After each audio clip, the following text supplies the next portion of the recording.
పొట్లూరు వంటలకు స్వాగతం అండి. వంకాయ పెరుగు వేసుకోవాలండి. ఇప్పుడు మీరు వంకాయ ఎగురు, వంకాయ పాలు, వంకాయ పచ్చడి తింటారు కదా, ఇలా పెరుగు కూడా వేసుకుని వంకాయ కూర వండుకోవచ్చు. చాలా చాలా టేస్టీగా ఉంటుంది. మనకి పెరుగుతో వండిన వంటలన్నీ కూడా కడుపులో చల్లదాన్ని అందిస్తాయి అనమాట. ఇది 10 minutesలో అయిపోతుంది. చూడండి ఎంత బాగుందో కూర.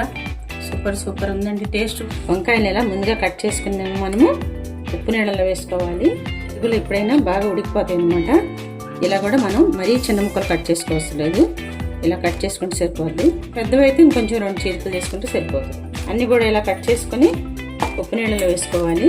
అలాగే ఉల్లిపాయ, పచ్చిమిరపకాయ కట్ చేసుకొని పెట్టుకున్నాం రెడీగా. చాలా సింపుల్ ప్రాసెస్, తొందరగా అయిపోతుంది కర్రీ. నేనైతే మట్టి పాత్రలో వండుతున్నానండి. మీరు మామూలు పాత్రలైనా వండుకోవచ్చు. ఇంట్లో చాలా చాలా టేస్ట్గా ఉంటుంది. ఎక్కువ మనం పులుసు కూరలు కానీ ఇలా నీరుతో వండే కూరలు వేటికైనా సరే ఎక్కువ పట్టదండి. ఆయిల్ తక్కువ పోసుకోవాలి.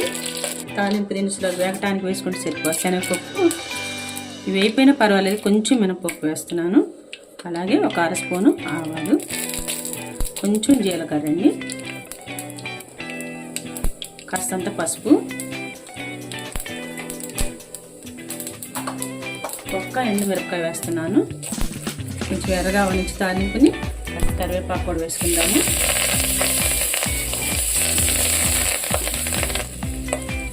తరిగి ఉంచుకున్నటువంటి ఉల్లిపాయ కూడా వేసేసుకుందాము. మగ్గిపోయింది ఉల్లిపాయ కూడా, వంకాయలు కూడా. పూటుగా ఉండే కూరలకి కల్లుప్పు వేసుకుంటే బాగుంటుంది. కరిగిపోతుంది కాబట్టి కల్లుప్పు వాటర్లో కానీ దేంట్లో అయినా పులుసులో కానీ కాస్తంత ఇంత పడుతుందండి. పెరుగు వేస్తాం కాబట్టి కొంచెం ఎక్కువే తీసుకుంటుంది ఉప్పు. మట్టి పాత్రలోని బాగా మగ్గనిచ్చేద్దాము. కారం కూడా వేసేసుకుని సిమ్లో పెట్టుకోవాలి. నెమ్మదిగా ఉడుకుతుంది అన్నమాట. ఒక పచ్చిమిరపకాయ వేసాం కాబట్టి కొంచెం వేస్తున్నాను కారము. కూరకు కావాల్సినటువంటి ఉప్పు కారం అడ్జస్ట్ చేసుకుని వేసుకోవటం ఎప్పుడైనా సరే. అంతా ఒకసారి కలిగి తిప్పుకొని మూత పెట్టుకుని సిమ్లో ఉడకపెట్టుకుందాము. మూత పెట్టేసుకుందాము. చూద్దాము. మధ్య మధ్యలో కొంచెం కలిదిప్పుకోవాలి. వంకాయ ఊరికే మగ్గిపోద్దండి. 2-3 minutesలోనే మగ్గిపోతుంది. ఇలా మగ్గిపోయిన తర్వాత పెరుగు వేసుకోవాలన్నమాట కూరలో. ఇలా పెరుగు తీసుకుని మనం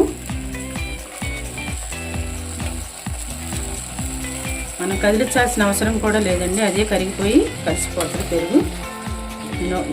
ఈ గరిటతో ఒక 3 గరిటలు వేస్తున్నాను.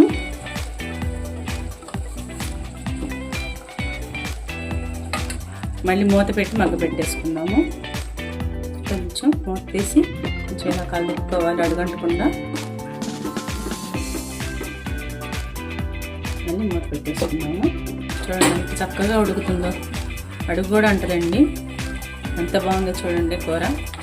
ఈ కన్సిస్టెన్సీ ఉంచుకున్నా పర్వాలేదండి. అన్నంలో పోసి తినొచ్చు, లేదంటే ఇంకొంచెం ఎగరబెట్టుకోవచ్చు అనమాట. ఇంగ్రీడియంట్స్ కూడా ఎక్కువ ఏం పట్టవన్నమాట ఈ కూరకి. ఈ స్టేజ్లో ఉప్పు కారం చూసుకోవాలి. అన్నీ సరిపోయినండి. చాలా చాలా టేస్ట్గా ఉంది. ఇంకా అయిపోయింది కర్రీ. అయిపోయిందండి. స్టవ్ ఆఫ్ చేసేసి బౌల్లోకి తీసుకుందాము. బౌల్లోకి తీసేసుకుందాము కూర. కాకుండా ఇలా వెరైటీగా కూడా చేసుకుని మనం కూర తినొచ్చండి. టేస్ట్ కూడా బాగుంటుంది.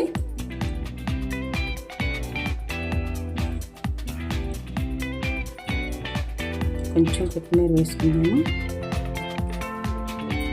ఎంతో టేస్టీ వంకాయ పెరుగు కూర రెడీ అండి. మీ అందరూ కూడా తయారు చేసుకుని ఎలా ఉందో చెప్పి కామెంట్స్ పెట్టండి. మీకు నచ్చితే మీ ఫ్యామిలీ మెంబర్స్ అందరికీ షేర్ చేయండి.